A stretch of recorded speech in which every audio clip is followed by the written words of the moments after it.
Hello and welcome. My name is Al Barrows, and this is UFO Disclosure, the podcast that's meant to show an average person's reaction to all of the UFO, UAP news from everywhere and anywhere. Today, I'd like to relate a story I found on Mystery with Minnie. It involves a cave that was supposedly discovered in the Grand Canyon containing items from another world. It is said that the Smithsonian covered it all up. So just before the area was sealed off from commercial interests, an explorer by the name of G.E. Kincaid embarked on a journey down the Colorado River. Kincaid wasn't just a thrill seeker either. He was a former military man and seasoned adventurer seeking out mineral deposits in the Grand Canyon walls. What he found instead would spark over a century of whispers, rumors, and government denial. About 40 miles upriver from Lava Crystal Canyon, something caught Kincaid's eye. Strange stains in the sediment high up the canyon wall, about 2,000 feet up. He tied off his boat, began to climb, and soon stumbled upon something extraordinary.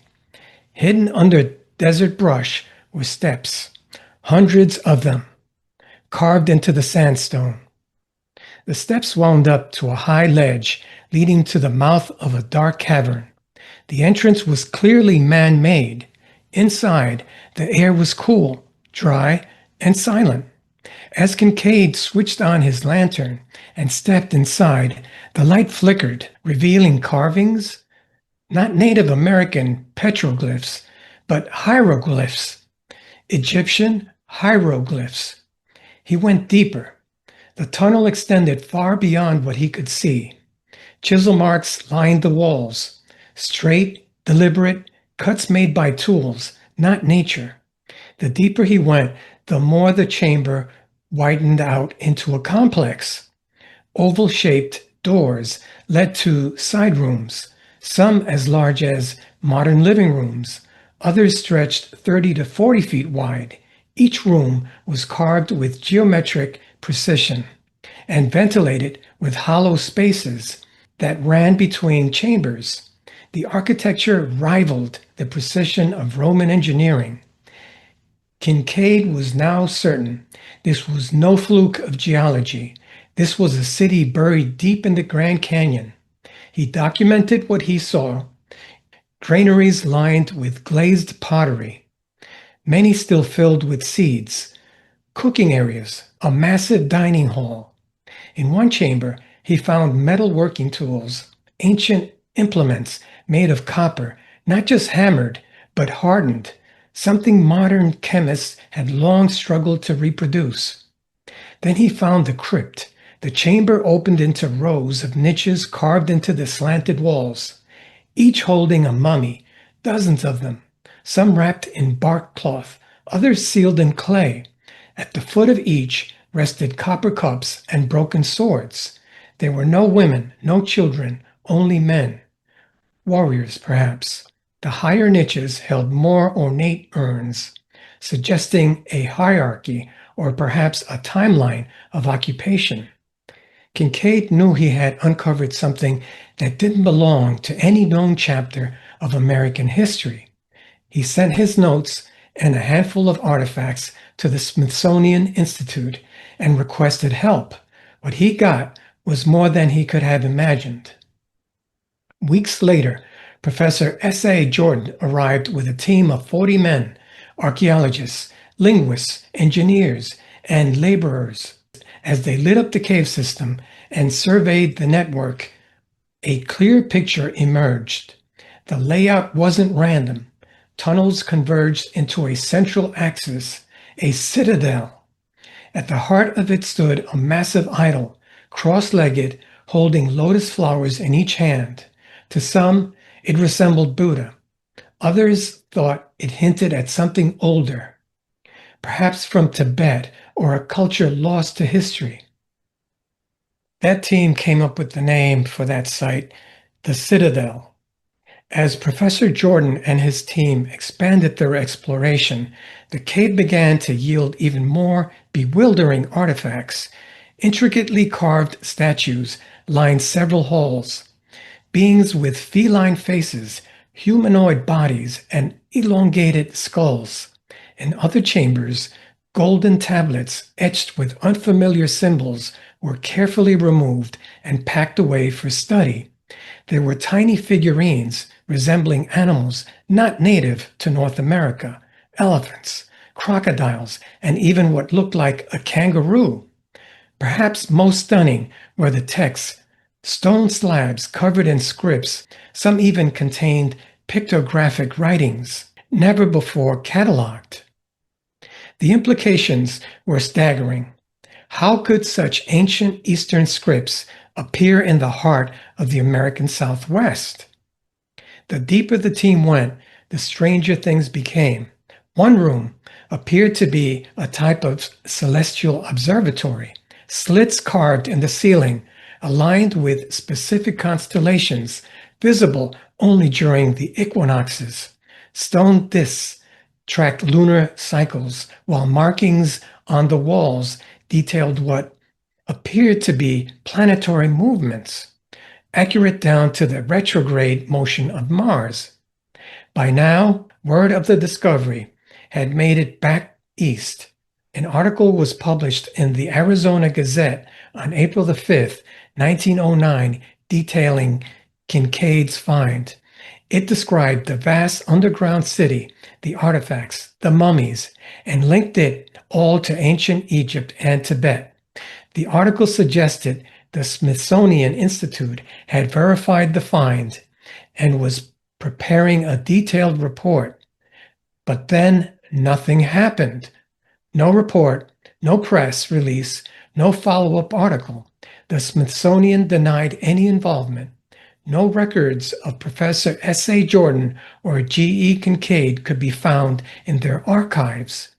It was as if the entire expedition had been erased from history.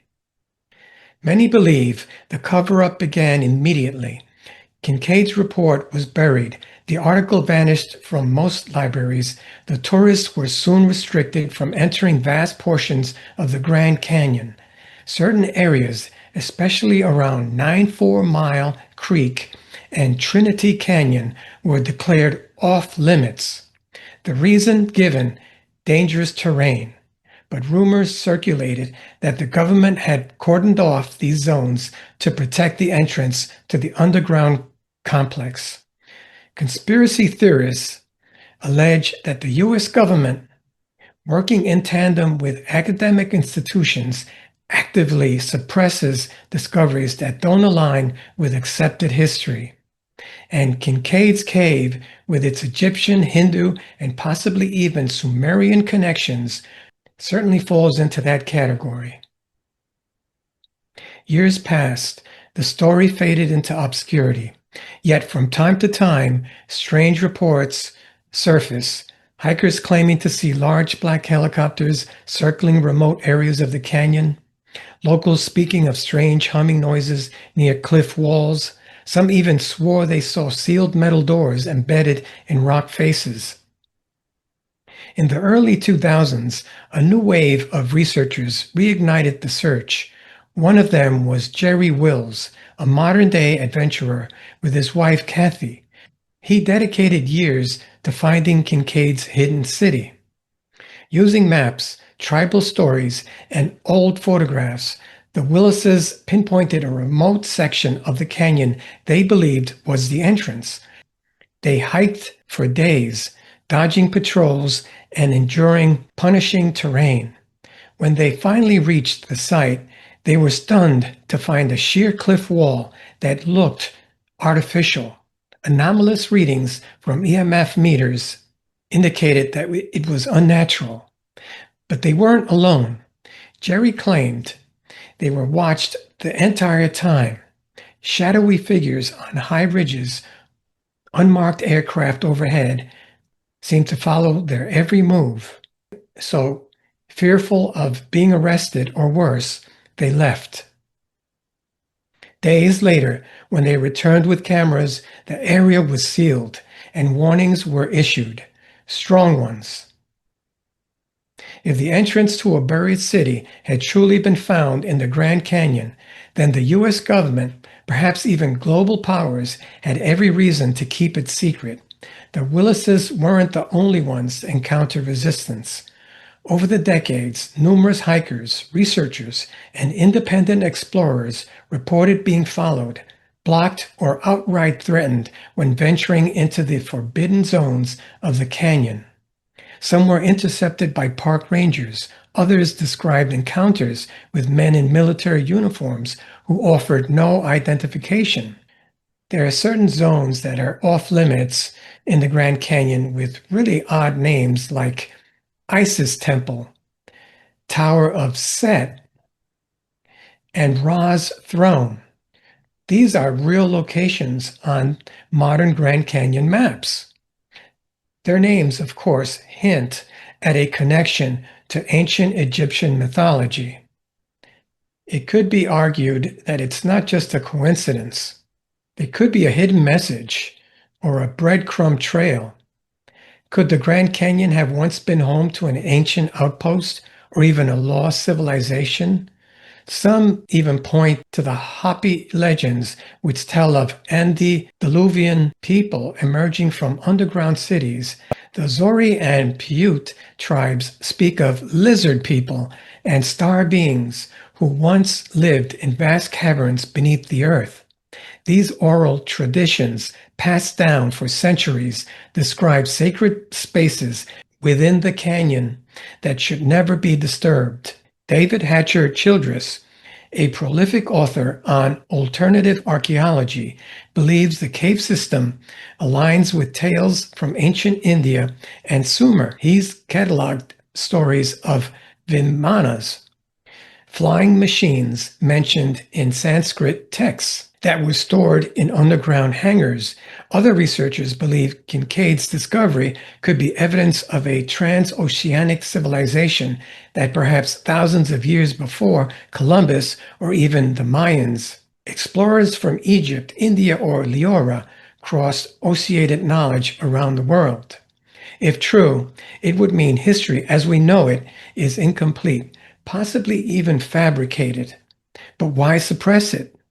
One theory is cultural preservation, the fear that rewriting history would unseat centuries of accepted narratives.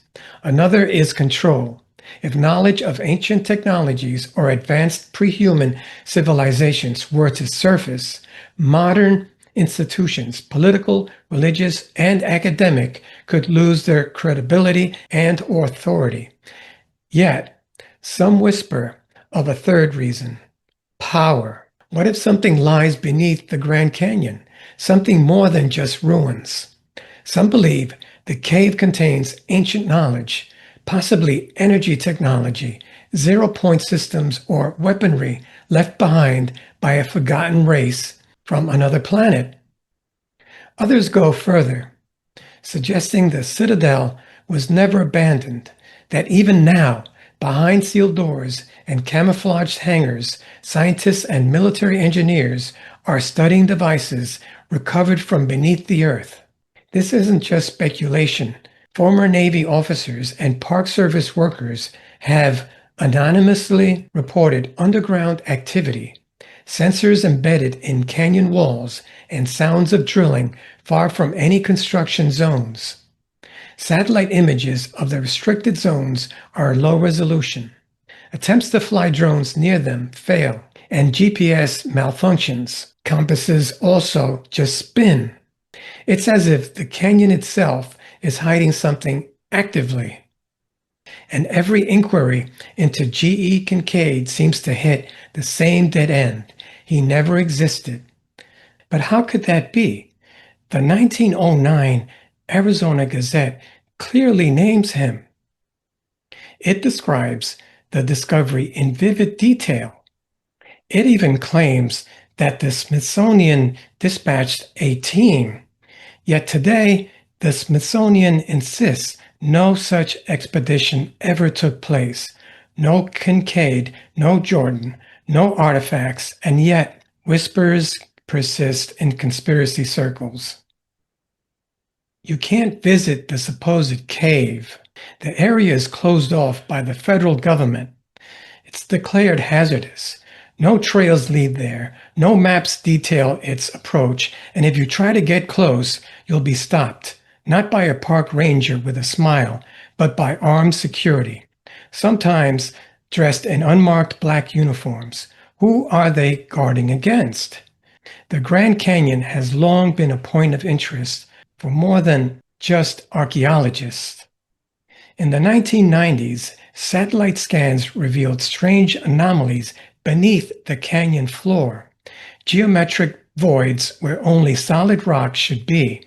Some say these voids are tunnels. Others claim their structures still intact, still sealed, and even today, pilots flying over restricted zones report compass anomalies and communication blackouts.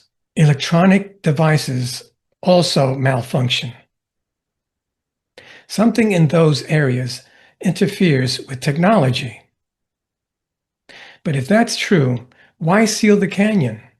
Why are there still reports of military presence?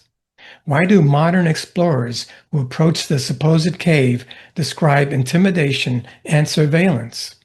So, is the Grand Canyon a lost chapter in our human history?